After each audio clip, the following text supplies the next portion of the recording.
আসসালামু আলাইকুম ওয়া রাহমাতুল্লাহ। সো বাংলাদেশে আমরা জানি যে শিক্ষা জিনিসটা খুব একটা ইম্পর্টেন্ট না। যেটা ইম্পর্টেন্ট সেটা হচ্ছে সার্টিফিকেট পাওয়া, পদ পাওয়া, লোভনীয় পদ। সব পদ না।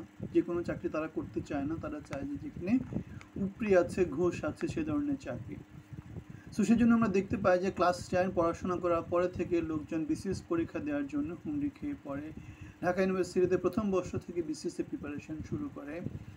অথচ বিসিএস এর পজিশন, অথচ আমাদের কর্মক্ষেত্রে কর্মসংস্থানের কোনো ব্যবস্থা নাই। সরকারি চাকরিগুলোতে নামমাত্র যে কর্মসংস্থান হয় ছোটোখাটো, সেগুলোর পেছনে আমাদের কর্মশক্তির বড় একটা অংশ আমাদের তরুণ সমাজে ব্যয় করে।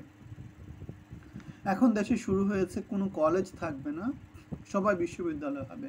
ঢাকা বিশ্ববিদ্যালয়ের আন্ডারে যে 7টি কলেজ আছে তারা ইউনিভার্সিটি হতে চায়। তারপরে নানা জায়গাতে এরকম আন্দোলন হচ্ছে এবং সমাজের নানা দিক থেকে নানাজন প্রতিক্রিয়া দিচ্ছে যে তোমরা ভর্তি হওয়ার সময় কলেজে ভর্তি হয়েছে, এখন তোমরা বিশ্ববিদ্যালয়ে কেন চাবা। এখন আমার কথা হচ্ছে গিয়ে শিক্ষা তো শিক্ষা, এখন কলেজ বিশ্ববিদ্যালয় যাই হোক তাই হোক, কলেজ থেকে পাশ করে কি লোকজন অনেক বড় হয়নি? হয়েছে তো। বাংলাদেশে এমন অনেক সচিবকে পাওয়া যাবে, সিনিয়র সচিবকে পাওয়া যাবে, মন্ত্রিপরিষদ সচিবকে পাওয়া যাবে, যারা সিম্পল জাতীয় বিশ্ববিদ্যালয়ের আন্ডার থেকে পড়াশোনা করে মন্ত্রিপরিষদ সচিব হয়েছেন, মন্ত্রী হয়েছেন, এমপি হয়েছেন, ঠিক আছে। তাহলে এই যে বাংলাদেশের লোকজনের সত্যিকার শিক্ষার দিকে মনোনিবেশ না করে সার্টিফিকেট অথবা আমাদের ডিগ্রি, কাগজ, পেপার এগুলোর দিকে যে এই যে এত, এটা হচ্ছে, আমি একটা জিনিস যেটা জানি সেটা হচ্ছে নিজের কাছে যা থাকে মানুষ আসলে সেটার মূল্য বুঝে না, সেটাকে মূল্য দেয় না। মনে হয় যেন মানে ওই যে একটা কথা আছে না, নদীর এপার হয়ে ছাড়িয়া নিঃশ্বাস ও পারেতে সর্বসুখ আমার বিশ্বাস। সো যার কাছে সার্টিফিকেট নেয় সে মনে করে যে সার্টিফিকেটের কত মূল্য, যার কাছে সার্টিফিকেট আছে সে জানে যে আসলে সার্টিফিকেট দিয়ে কিছু হয় না, তখন অন্য কিছু চলে আসে। সো জীবনে আসলে বড় হতে হলে সব কিছুরই একটা জিনিস দরকার আছে, সার্টিফিকেটও যেমন দরকার আছে, শিক্ষারও যেমন দরকার আছে, অন্যান্য জিনিসেরও দরকার আছে, স্কিলের দরকার আছে, নেটওয়ার্কিংয়ের দরকার আছে, ঠিক সময়ে ঠিক জায়গায় থাকার একটা দরকার আছে, ঠিক জায়গাতে পুশ করার দরকার আছে। যেমন আপনি যদি এই সময়টাতে কী হতেন, চিটাগাঙের মানুষ হতেন, ইউনুস সরকার আপনাকে কীভাবে যদি উপদেষ্টা পরিষদে নিয়ে নিত। আপনি যদি এই সময়ে ছাত্র আন্দোলনে ছাত্র যারা সমন্বয়ক আছে তাদের সাথে যদি লিয়াজও রাখতে পারতেন, আপনি বড় বড় কমিশনের মেম্বার হয়ে যেতেন, বড় বড় কমিশন চেয়ারম্যান হয়ে যেতেন। আপনি এমনকি উপদেষ্টা, মন্ত্রী, পরিষদের সদস্য, সিনিয়র সচিব, নানা কিছু হয়ে যেতে পারতেন।